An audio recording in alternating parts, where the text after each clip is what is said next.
In Skinner's view, operant conditioning did not require mental processes. It is simply the natural response of an animal to an outside reinforcer. Skinner was convinced that most behavioral learning occurs in this way, with no mental processes involved. However, not all psychologists agreed with this view. Two of them were famed psychologist Albert Bandura and his colleague Mike Mahoney. In an experiment that went straight to the dogs, they set out to demonstrate that external rewards alone could not account for all learning, and that internal processes also play an important role.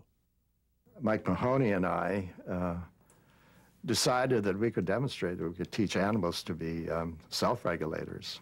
And so, they were given full control over those rewards rather than having them dispensed by the experimenter.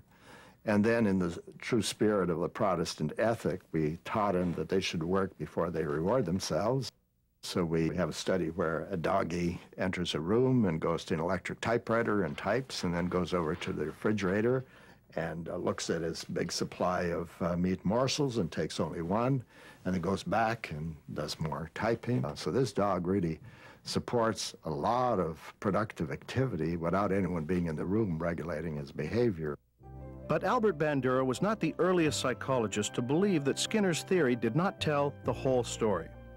Others also felt that mental processes must play a role in learning.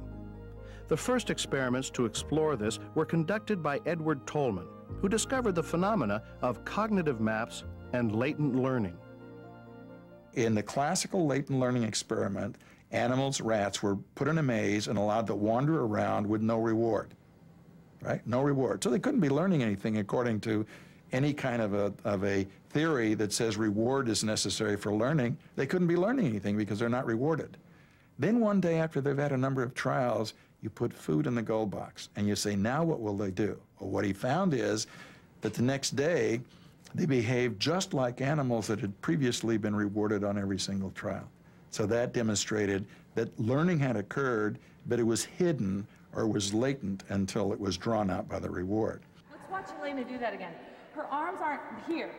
Right? Latent learning is also at work in humans. For example, during rehearsals, a dancer is supposed to learn certain steps so that she can perform her part of the overall routine. However, she may learn the role of another dancer just by watching the repeated performances, even though she receives no reinforcement for doing so. Okay. How about something they could do better? Okay, let's switch groups. Dancer A may have no reason to demonstrate what she's learned unless dancer B can't perform for some reason.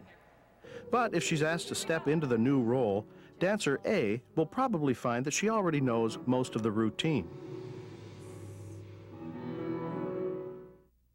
Tolman also found that when he made a change in a maze they had already learned, rats could easily make an adjustment. They had formed a cognitive map of the maze similar to what humans do when finding our way around town. As you drive through town, you develop not a literal map, but a cognitive map of where you have been and where you're going, and it's this map that you use to do the navigation. If you like, it's an internal representation of the world. That is what guides the person who's driving from work to home in the evening, not the specific contraction of specific muscles in the past, but rather the muscles that need to be contracted in a particular way at this time because of the map that people have in their head about needing to go from here to there in order to get there. The principle of cognitive maps can be applied to many situations, including a dance performance. You may learn how to dance on a particular size stage, and then for another performance, you may move to a stage that has a different size and a different shape. And what can be done is to use this information about relationships, and this relationship information is what is transferred so that performance can be effective. Now, this is done all the time in professional dancers, all the time, because they move from city to city with their dancers, and every place they go has a different size stage, and yet they perform their performances because they can contract and expand because they have this internal information about the relationships in the learning, not just the exact movements. 5, 6, 7, and 1. Classical and operant conditioning tell us much about the role of direct experience in learning. However, much human learning occurs indirectly by watching and imitating others. This is called observational learning, and dance is a perfect example.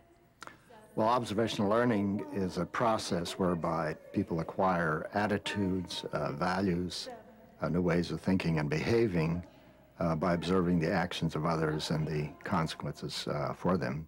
You can waste a lot of time in trial and error, fumbling, and then many mistakes and errors can be highly costly. They could be even fatal. So modeling enables you to shortcut this process by drawing on the competencies around you. Observational learning, or modeling, begins very early in childhood. Babies as young as 3 weeks imitate tongue movements they observe in adults who play with them. As every parent knows, as babies grow and develop, they will continue to model the behaviors of the people around them. It's important to keep in mind, though, that observational learning is not simply a form of imitation. Cognitive processes are involved.